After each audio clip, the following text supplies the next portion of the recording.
welcome to the Week 15 edition of Early Lines here on Dead Money Sports. We're in the gambling parlor a little early on Monday before the Monday night football game between the Philadelphia Eagles and the Los Angeles Chargers.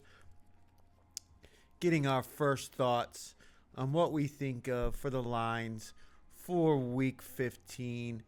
Week 14 is almost in the books. Our picks for the Circa Million are complete. We ended up going 2-3.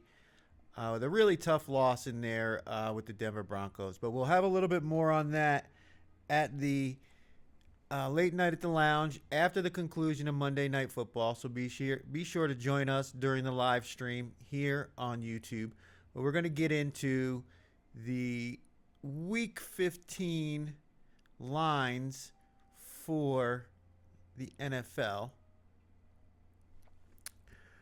Got some interesting matchup this week. Now, the Thursday night football game is the Atlanta Falcons going to Tampa Bay to take on the Bucs. As a Falcons fan, I will be having absolutely nothing to do with this game because I have no faith in Atlanta anymore. Their season is over. They've been officially eliminated from any potential playoff spot. So I have no faith that this team is gonna be any better than what we've seen, which is a flawed team at best. Tampa Bay lost outright to the Saints as 8.5-point favorites at home. They were one of our 3 losses. I mean, what a terrible performance by the Bucs. I mean, they're supposed to be this great team stopping the rush, and they got gashed by this New Orleans team with a mediocre offensive line, a rookie quarterback, a late round running back. I mean, it was just they just moved the ball up and down the field on this Bucs defense that was supposed to be halfway decent, but I don't know what happened. I think they may have overlooked the Saints, and I thought the Saints would have been a little bit empty the tank, I said, as after winning that game or almost winning the game against the Dolphins. But you know what? They came out and they fought hard for their coach and got the win. Probably ruined a good draft pick by doing it, but you know what? That's part of the NFL life. These players don't really care about the draft position. But we'll have nothing to do with the side in this game for Thursday Night Football. Now, I do like the under 45 for this Thursday night game. I don't I don't think either team will have a very elaborate game plan. Atlanta's going to look to run the ball. They're not going to ask Kirk Cousins to throw it. It looks like Drake London's still going to be out. Tampa Bay's saying that some of their guys, Mike Evans and their other receiver, and Tristan Wirfs, their offensive linemen, should all be available. But I think Tampa Bay is going to look to run the ball against this Atlanta defense, take away that decent pass rush that Atlanta has had most of this year by just running the ball. And that's just going to chew up clock. We could see both teams kind of get stagnant in the red zone and kick field goals. So give me the under 45 for Thursday Night Football between the Atlanta Falcons and the Tampa Bay Buccaneers.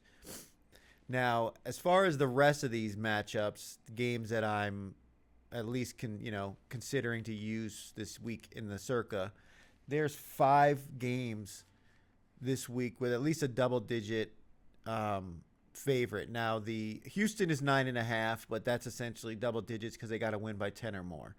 So you've got 5 double-digit favorites this week. After last week, we didn't have any. The highest spread was 8.5. In the Circa contest. So sports books are definitely making it more difficult to decide who you want to back if you're taking the favorites or the underdogs. And it's also showing that there's some really lopsided matchups.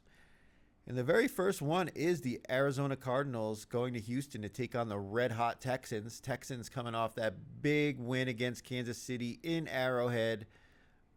In prime time. I mean, they just looked so dominant. Their defense is just incredible. CJ Stroud is starting to round into form. They found some sort of running game in Houston, although I wouldn't call it like an explosive running game. It's much better. The offensive line is playing much better than they did earlier in the year. I liked Houston last week when it was 5.5, and I didn't have the guts to pull the trigger because of how much the line had moved, but they were the right side. I won't be taking a position on the side, I don't believe, in this game. I certainly probably won't be using it in the contest because I don't know what to think of this Arizona offense, and I don't know how exactly this Houston defense is going to play if they're going to have a letdown spot after such a huge game, non-conference game this week after that huge win against the Kansas City Chiefs. Obviously a team that's been a thorn in the side of every AFC team. They basically eliminated the Kansas City Chiefs from the playoffs without absolute chaos in the AFC over the next couple of weeks for them to even have a chance at making it. But I do like the under. I like the under in this game. I think I don't know if Houston's going to be able to move the ball very well against this. Arizona's going to be able to move the ball very well against this stout Houston defense. And I also don't think Houston's going to really be lighting it up on the scoreboard, as they haven't been that high-powered of an offense the entire year. And Arizona's defense has played well. They've got a good defensive front. If they can get back some of their injured players in the secondary, they could certainly keep this a low-scoring game, which is why I have trouble with the spread, because 9.5 just feels like too much. If I had to take a side, it would be Arizona, but I won't be using this in the contest. But I do like the under 42.5 in this game. Another terrible game. Vegas at Philadelphia. The line is minus 12.5 for the Eagles. Now, obviously, the Eagles still have to play tonight on Monday Night Football on the West Coast, taking on the Chargers. They are 2.5-point favorites on the road, and the total is 41.5. I do like the over in that Thursday night game, just to get that out there. But we don't know exactly what we're going to get from Philly. We got to see, obviously, how this game plays out. Obviously, injuries are always a big factor in this one. But, look at this. It's a 12.5-point spread, but the total is only 38.5. They're basically telling you that Vegas is not going to do anything on offense against this Philadelphia team. I don't know about that. Their running game has just been so bad. Their offensive line for the Raiders has been so bad.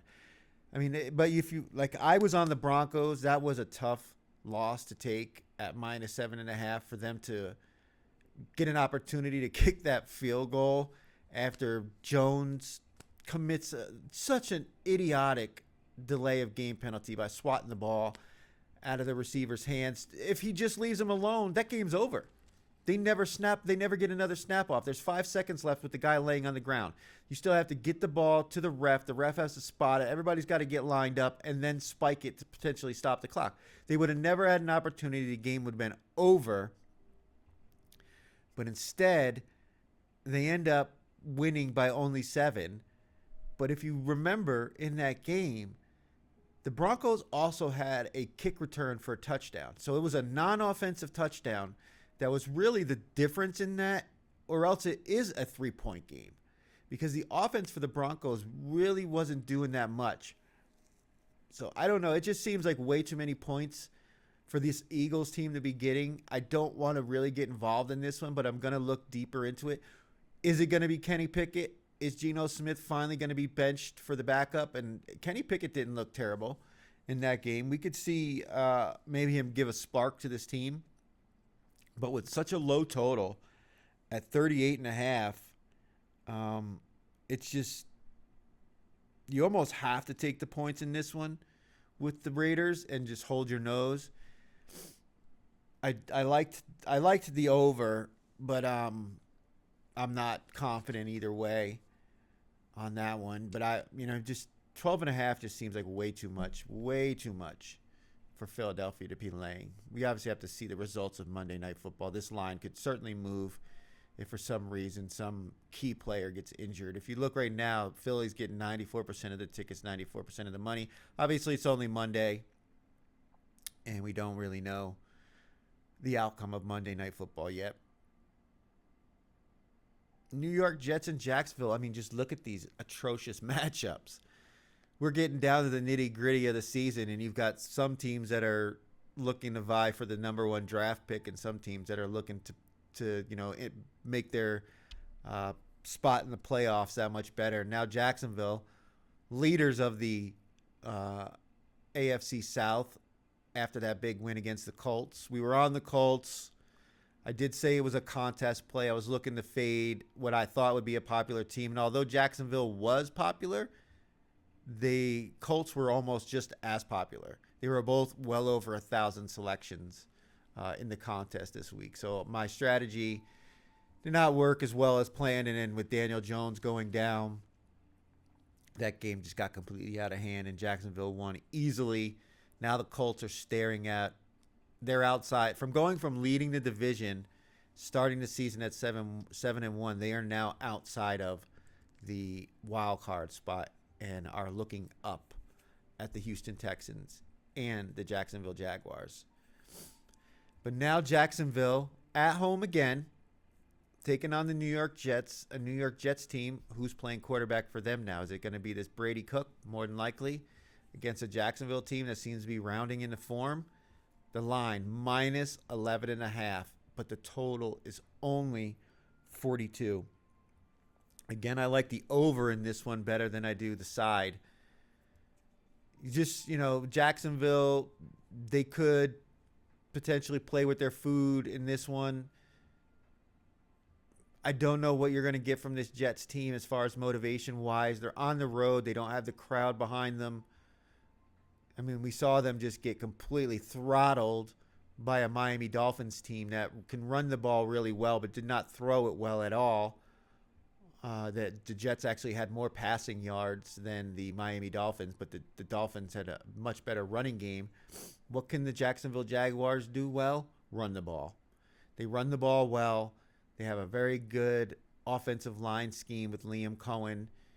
They're really complimentary with their running backs. And Trevor Lawrence playing halfway decent football. Wide receivers for this team finally kind of coming into their own. Brent Strange back in the lineup really makes this offensive line, or this offense for Jacksonville, a different animal. So I would lay the 11.5 with Jacksonville. But I think a lot of that has to do with the Jets just getting completely destroyed by the Miami Dolphins, that this line is so inflated. So I don't think this will be in my 5. I don't have it in my early thoughts. I have 5 games I've chosen that I really like this week where the lines sit right now. This is not one of them. Maybe it is too much. End up getting backdoored like the Broncos-Raiders game again. Some bullshit score at the end of the game that means nothing to the outcome of the game but has a direct effect on the point spread. So I don't think I'll be using this one in the contest 5, but I do like the over 42. If you can, you can find it better. If you can find a better line than, you're seeing 42.5s, but nothing, 41s. If you can find 41.5, get that, but I like it at over 42. I think Jacksonville will run the ball, and there could be some special teams scores. Jets seem to always get some kind of a kick return, punt return, touchdown in their games whenever they're big underdogs. Cleveland and Chicago. Green Bay was one of our 2 wins. But Chicago played well. It was a bad pass by Caleb Williams on 4th down. That was the deciding factor in that game. They had a real opportunity to tie it, and we were lucky to get that one. Losing the Broncos by half a point when they won by 7, and it was 7.5. We also won the Packers by a half a point. It was minus 6.5. They won by 7. So you get it, you get, and you give when it comes to sports betting. The way that Broncos game ended, there was absolutely no reason for them to have an opportunity to kick that field goal. That's the only reason why I'm upset about that one, if you can't tell. But Cleveland and Chicago. Cleveland lost to the Titans. I kept saying the Titans are going to be better at covering the spread than they are straight up wins, but they got the straight up win. Moved them out of the number one draft pick spot. So these teams can't even tank right. Shedeur Sanders didn't play great, didn't play bad. They're just an outmatched team. And they had, what the hell was that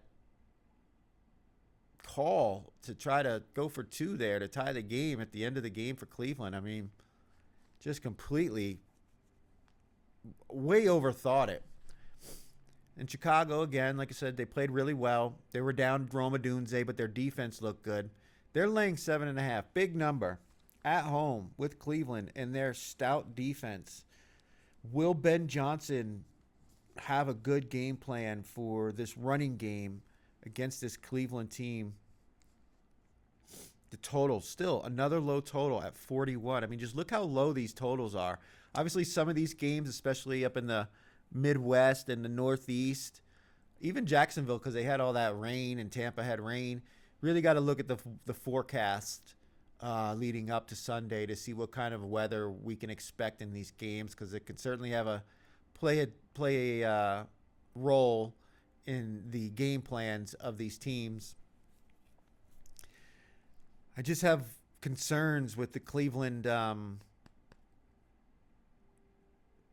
pass rush against the Chicago Bears team, laying such a big number. I mean, I know Chicago was on a 5-game win streak before losing that tough game in Lambeau. I mean, difficult place to play, cold weather, nationally televised game. Jordan Love has played better in the second half of the season against the spread. That was a big reason why we went with it beyond just being a direct contest play, which those two games, Chicago and Green Bay, were both top 5 selections. One game, both sides were in the top 5. But I don't know. If you ask me now, I say Chicago minus the 7.5. But again, this is another game that hasn't made it into my potential circa 5 picks for week 15. So although I do like Chicago minus the 7.5 as the betting side, and I like Chicago, where is it? I like the under actually in this game, as I think both teams will run the ball. So you know what? I like the under in this one. If it's 41 and the line is 7.5, it's hard to lay 7.5 in that situation. So just give me the under. I probably won't take either side, but we could look at this one. If I took one, it's going to be Cleveland, just purely out of the right side in this contest. Now I'm talking about the Circa contest, not my actual betting, because Chicago will more than likely be the popular side.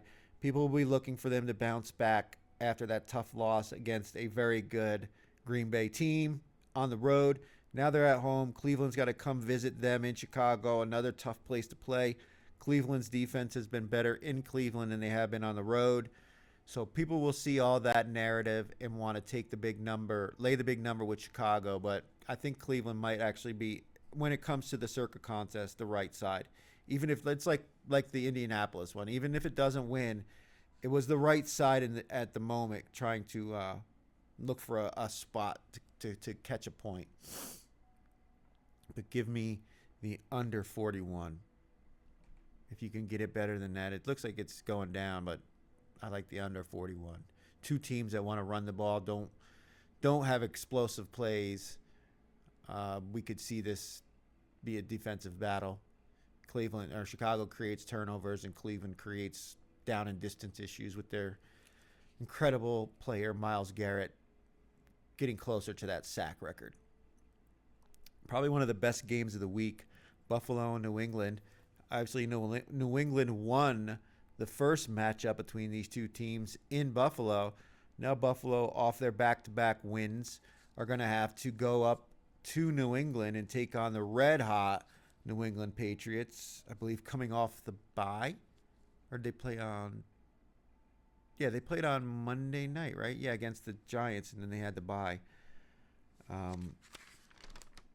Yeah, Carolina, New England, the Giants, and San Francisco had byes last week. No, there are no byes this week. Everybody's playing. So we'll have 16 games to choose from in the contest. But this is one of the best games of the week. Spreads only -1 on Buffalo. I do like Buffalo in this one. I think they're playing well. Their defense is getting better. I think this is a spot where you're probably going to get the best performance from Buffalo, and New England is really riding high off of this win streak. It is a tough place to play.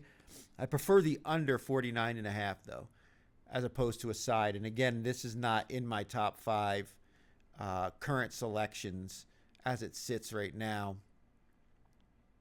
But yeah, I do prefer the under 49.5, as I think Buffalo will look to run the ball. New England will look for ball control and to use clock, keep Josh Allen on the sidelines. I don't expect this to be a high-scoring game. Maybe 24-20, 24-21, not high-scoring and very close at the end. This could certainly come down to a late field goal deciding this game. Another outdoor game in the Northeast that we'll have to keep an eye on the weather. But give me under 49.5. Baltimore and Cincinnati. I mean, what a disappointment Baltimore has been after getting Lamar Jackson back. Really thought they were going to take off and win this AFC North division, and yet the Pittsburgh Steelers pull off the upset. Big win for them. Now they lead the AFC North division. Baltimore is looking up at the playoffs, and the Bengals playing hard. Don't really have much to play for, but they are playing hard. There's let me see. I think there's still an outside chance that they could make the playoffs. I want to just check the standings and see if they're officially eliminated. I don't think so. No, they're 4-9, and the Pittsburgh Steelers are 7-6. Pittsburgh has a game against Miami this week, and obviously the Bengals are playing the Ravens, who are also 6-7. So they would be 7-7, and let's say the Pittsburgh Steelers. If Baltimore won, they'd be 7-7. If the Pittsburgh Steelers lost, they would also be 7-7. But the Bengals would only be 5-9. So they're going to have to win out and have both Baltimore and Pittsburgh lose their remaining games to even have a shot. But, when you're facing a lot of your division rivals at the end of the season, there is an outside chance they could win. And it starts with this game in in Cincinnati. And I have Cincinnati plus 2.5. I like this spot for them. Baltimore's defense has not looked good at all. Yes, they ran the ball like crazy against Pittsburgh. They had over 200 yards rushing. But I think Cincinnati's passing game is going to be able to exploit this Baltimore defense that has not been rushing the passer well, has not been covering well. And you've got two outstanding wide receivers in Jamar Chase and T. Higgins, and Joe Burrow playing well and still fighting. And the defense is, it hasn't been as bad as it was earlier in the year. Let's say that in this one. So I like Cincinnati plus the 2.5. That is in my top 5 of potential plays. And I also took the over, 51.5. I think this is going to be a high-scoring game. I could see this going back and forth. But, yeah, give me Cincinnati plus the 2.5 at home. Better offense. Quarterback playing better at this moment. And give me the over 51.5, but I do like the Cincinnati Bengals side more than the total. Los Angeles Chargers and the Kansas City Chiefs. Kansas City Chiefs are one loss away from being officially eliminated. They're 6-7. If they go 6-8, it's over. Meanwhile, the Chargers are at 8-4. They are battling right now to maintain their spot. Obviously, the Denver Broncos at 11-2 have all but wrapped up the AFC West division title. So the Chargers have to do everything they can to not only stay on their tail and keep the Broncos honest, but also maintain their spot in the wild card, because you've got other teams like the Indianapolis Colts. You've got the Houston Texans trying to move up. The Buffalo Bills just won a game. Could could the Baltimore Ravens and the Steelers continue to win, and maybe if they lose, slide out of that spot? So lot riding on this game. Total sitting at 43. I do like the over in this game. I think we're going to see both teams move the ball through the air. The drops for Kansas City, that's not normal for them. So I think these receivers will have better games. Chargers still have to play on Monday night, so we've got to make sure nothing changes. Obviously, see how Justin Herbert looks playing with that injured hand after the surgery. Looks like he's going to play with some kind of protective glove on, but how does that affect him not only standing in the pocket and taking hits, but also running the ball? Because we know one of the keys to Justin Herbert's game is his ability to scramble in key situations for first downs. I do have the Chargers in my top 5, though, plus 4.5. I think that's too much. Even though Kansas City is playing essentially for their lives, and we don't know exactly what position the Chargers will be in until we see if they win or lose tonight. I still like the Chargers in this one. I think that's way too many points for Kansas City to be laying. They've been 3.5 to 3-point favorites in almost all their recent games, and I believe they've only won. They won against the Colts, did not cover, and they've lost the other ones. They lost to the Broncos. They lost to Houston. I think they lost the other game, and now this one.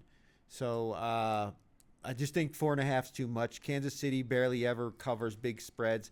I know 4.5 doesn't sound like a lot, but it is in this division rivalry. So I like the Chargers plus the 4.5 here, but I want to see more from them tonight on Monday Night Football before I make a full commitment to the Chargers. But as it sits right now, I like them at 4.5. We'll see where it is on Thursday. Washington Commanders taking on the New York Giants. Commanders got beat up by the Minnesota Vikings. Jaden Daniels looked very rusty in that game. New York Giants did not look good on Monday Night Football. Obviously, they're coming off the bye, but there was some turnovers in that game that really swung the momentum against New England. I mean, the fumble, interceptions, the fumble on the kickoff that gave them great field position at the end of the first half really put that game out of reach there. Now the Giants are minus 2.5-point favorites at home. Will Jaden Daniels play better in his second game back from that injury? Obviously, we know their defense isn't very good in Washington, but the Giants' offense hasn't been, world beaters either, and they've been run against. Will this Washington team be able to move the ball on the ground? I have the under 47.5. I don't think either team is going to put up a lot of points in this one. I have not decided on the side on this one. It's not in my top 5, although I do think the New York Giants will win this game.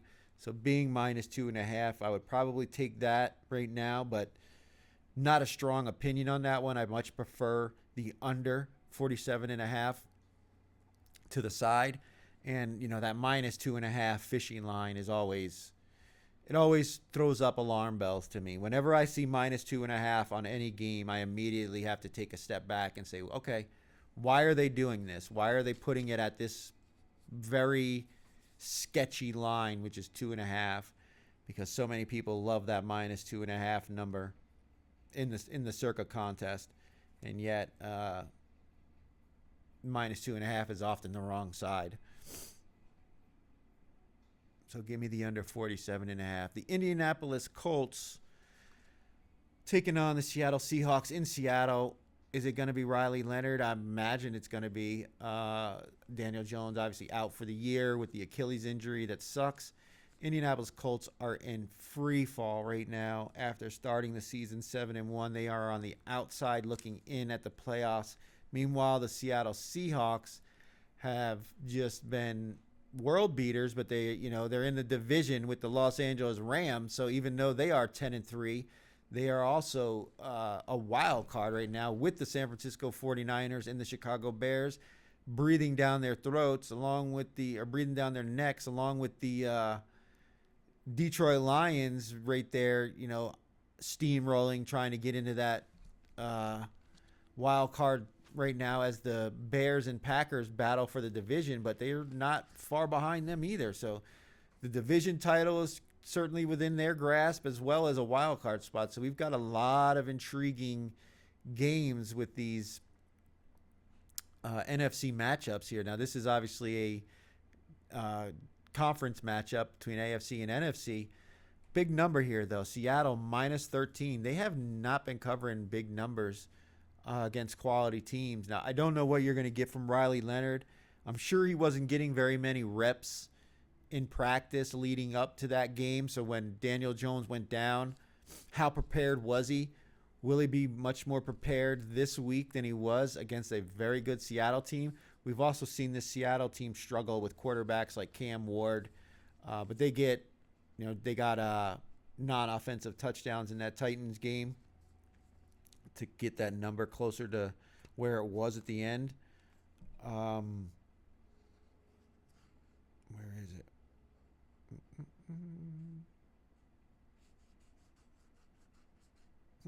Oh, I have it over here. I have the under 42.5. Seattle's offense has not looked like world beaters. I mean, yeah, they put up a bunch of points against Atlanta, but Atlanta's defense just looked like they were completely out of it in that game. Jackson Smith and Jigba had a rebound game in that one. Will Sauce Gardner be back for the Colts defense? I don't think so. That could mean something. Rashid Shaheed, if you watched the NFL show, what did I say? I said he hasn't really contributed much in the receiving, but where he has been beneficial to the Seattle Seahawks was in the special teams. What's he do? He runs a kickback for a touchdown. I mean, that's the X factor with a guy like Rashid Shaheed, is when you give him extra possessions of the ball, even in special teams, he can make great things happen, and he showed that. Oh, man, laying 13.5, I just don't think I can get there with that one. But I do like the under, as I don't think both teams will come out firing early in this game. I think Indianapolis is going to look to slow the game down, run the ball, use as much clock as possible.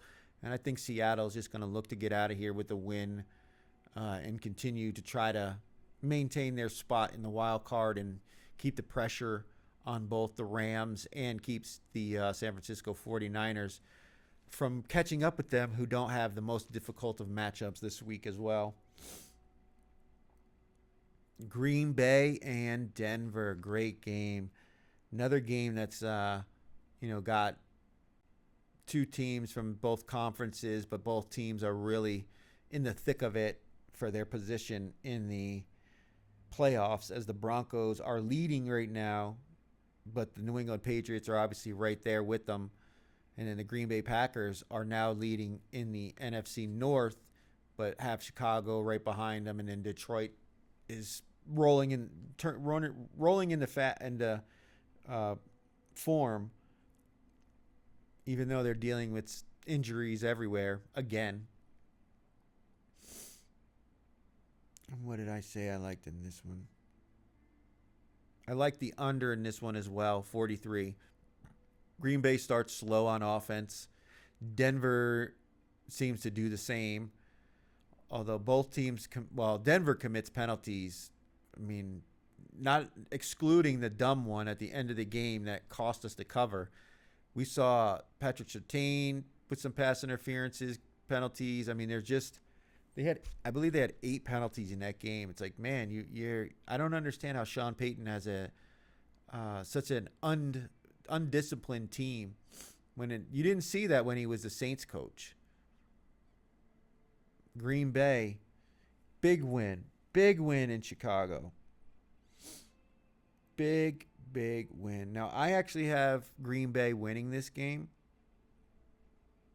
but this is not one that will make my 5, I don't believe. This isn't a very evenly matched game, because what did we see from Jordan Love?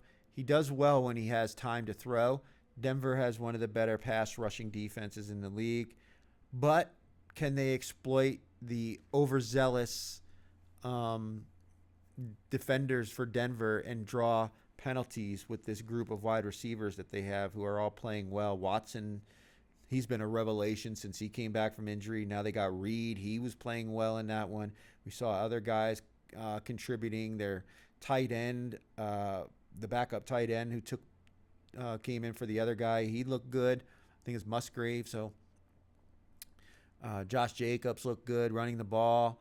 The Green Bay pass rush looked to close out that game against the Chicago Bears last week, and that's been something they've done a lot this year. Is in the fourth quarter they really can stand up and get their team a win, where we've seen Denver essentially have to rely on the fourth quarter to get the wins. They've been trailing in a lot of these games. I don't think they trailed last week, but they've trailed in a lot of their games and had to come back. So I like Green Bay to win this one.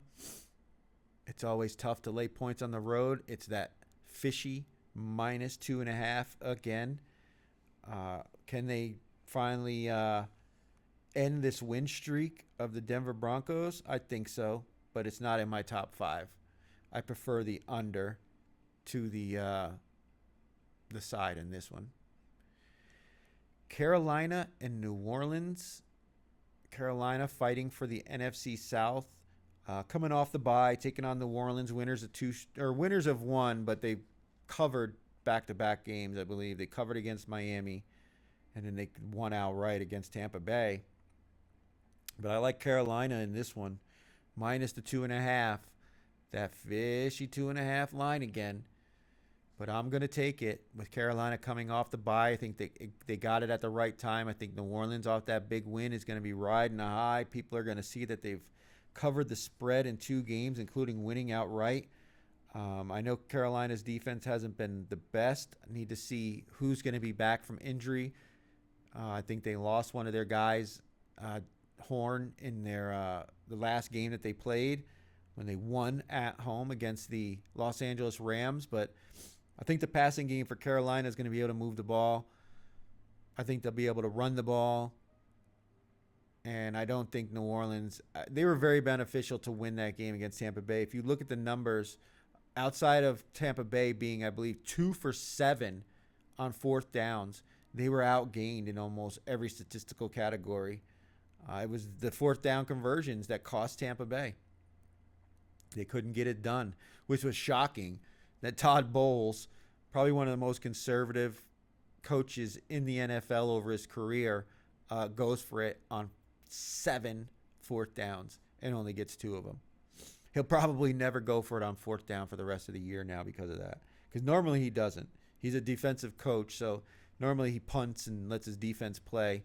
Instead, he went for it 7 times, only convert 2, and they lose the game outright as 8.5-point home favorites.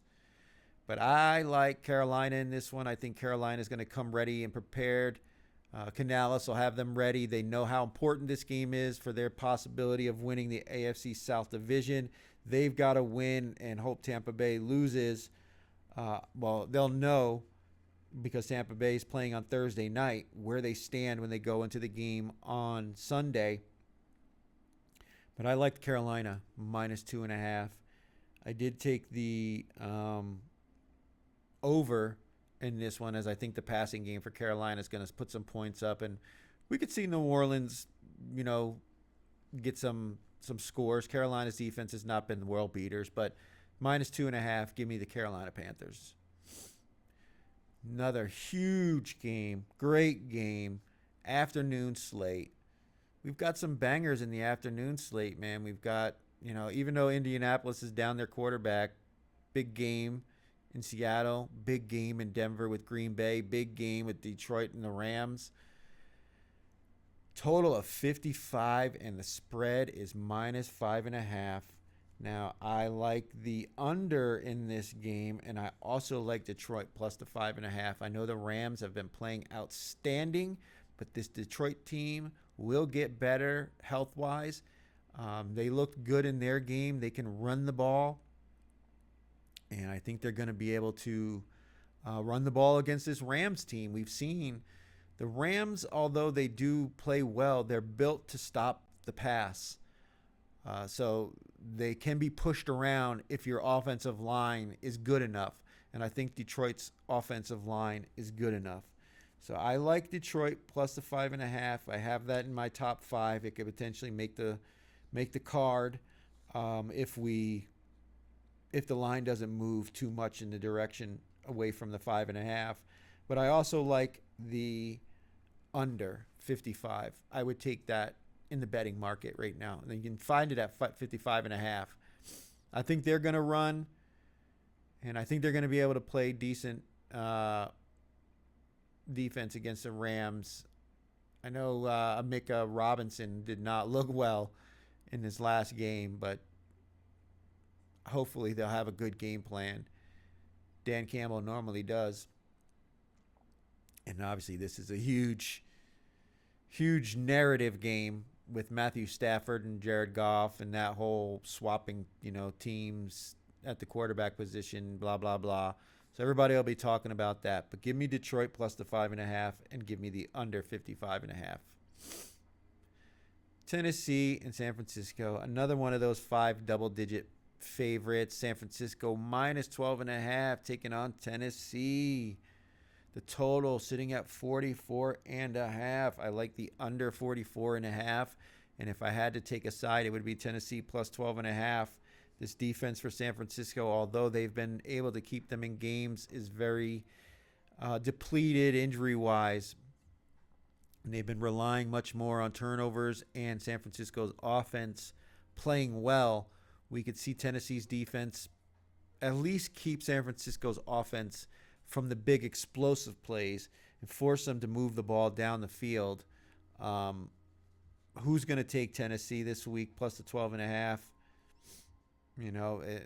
This is one of those games that probably won't have a lot of interest in the Circa contest. So I haven't used Tennessee all year in Circa, even though I've continued to pound the drum that Tennessee is a better against the spread team than straight up team. Coming off a win, they got that win last week. Maybe they can ride that emotion into this week with San Francisco coming off the bye. I know they needed that injury-wise to get themselves back on defense, but I think 12.5 is just too many points here. And I do like the under, which correlates with that many points from Tennessee, or that many points being laid by San Francisco. Not high on my list, but, you can even find it at 13 there. They're showing a 13 at Fanatics, but the consensus is 12.5, and I'm okay with the 12.5. Minnesota and Dallas. Minnesota off the big win, Dallas off the big loss. Dallas losing on Thursday night against that Detroit Lions team. They've essentially taken themselves out of the playoffs. I believe they only have like a 9% chance to make the playoffs now. And Minnesota, I believe, is completely out of it. They're 5-8. They're essentially out of it. Dallas is 6-1. So both of these teams are all but eliminated from the playoffs. Dallas laying between 5.5 and 6.5, depending on where you're betting. And the total sitting at 47.5 consensus. You can find it at 48. I take the under in this one. We need to see who's playing for Dallas. Is CeeDee Lamb going to be back from the concussion? If he's back, this changes the handicap for this game. But I do like Dallas to win this game against Minnesota. I think that was just a one-off against a very bad defense in Washington. Dallas's defense has not been nearly as bad as Washington, and obviously they didn't look great against Detroit, but that is Detroit with their world-class group of running backs and running receivers and their offensive line. So that was just a tough matchup for Dallas, especially coming off 2 very emotional wins following the death of their teammate. The emotion was bound to subside that they were playing with. And now they can get back up for this game and take on a Minnesota team that, although their defense has been good, Dak's been good against the blitz. We know Minnesota likes the blitz.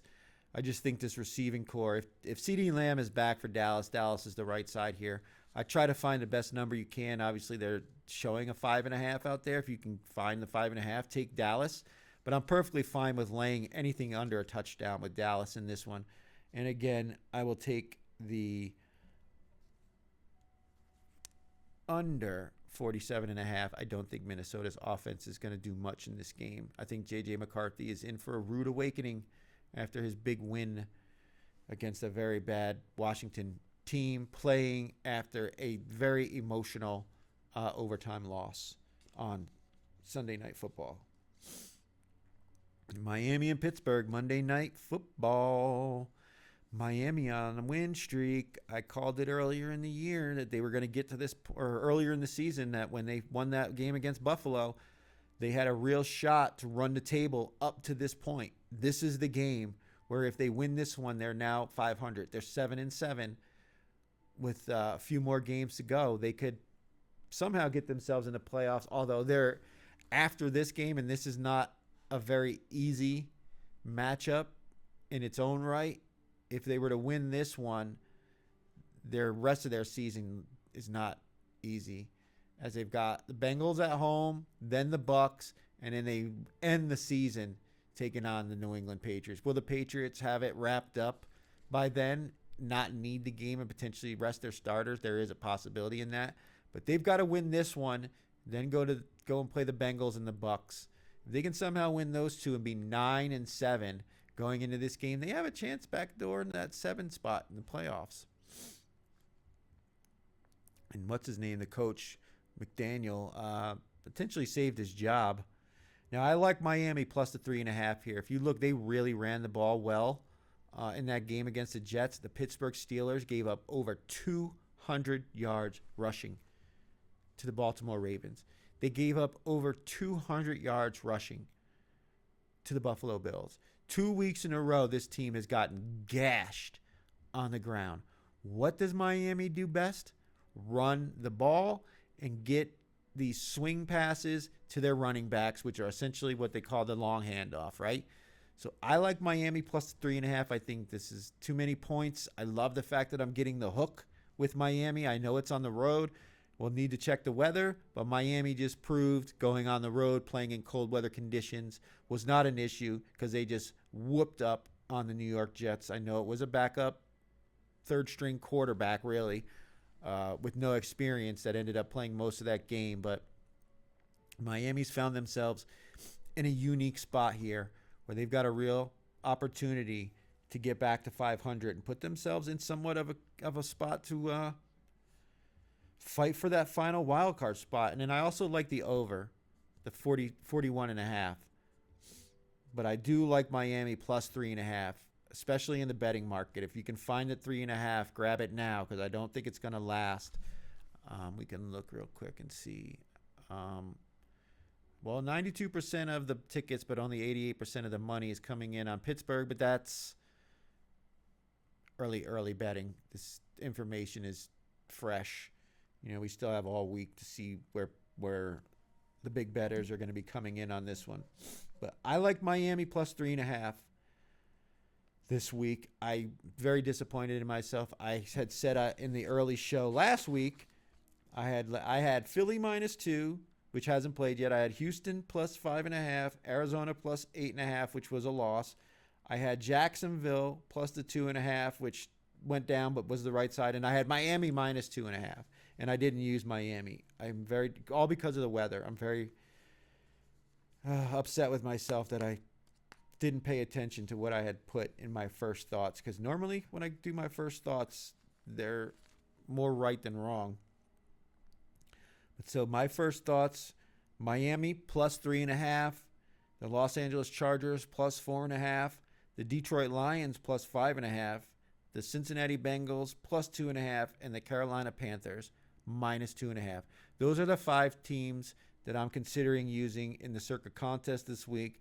And then obviously I've given my opinion on the totals that I like for this week 15 of the NFL season. Well, there you have it, folks. That is the NFL Early Line Show here on Dead Money Sports. Be sure to hit that like and subscribe button. It really helps out the channel. I'm trying to grow this channel. I can't unlock the features with YouTube until I get to a certain amount of subscribers. So it's not that difficult. Just hit that subscribe button. It helps me out. It lets the algorithm know that I should put out more content, and it should be broadcast and available, to more viewers of NFL handicapping and NFL betting information. But we will be having the late night at the lounge tonight at the conclusion of Monday Night Football to discuss the results from the week. And, we've already discussed what we like for week 15, but maybe that'll change depending on the outcome of tonight's game. But to everyone out there, be sure to take care of yourselves and join us tonight on the late night at the lounge. I hope you won some money this week. I know it was tough. We went 2-3, should have went 3-2, but we fight on. We are 38-32. We still have a fighter's chance with 4 weeks remaining. Let's see if we can get that elusive 5-0.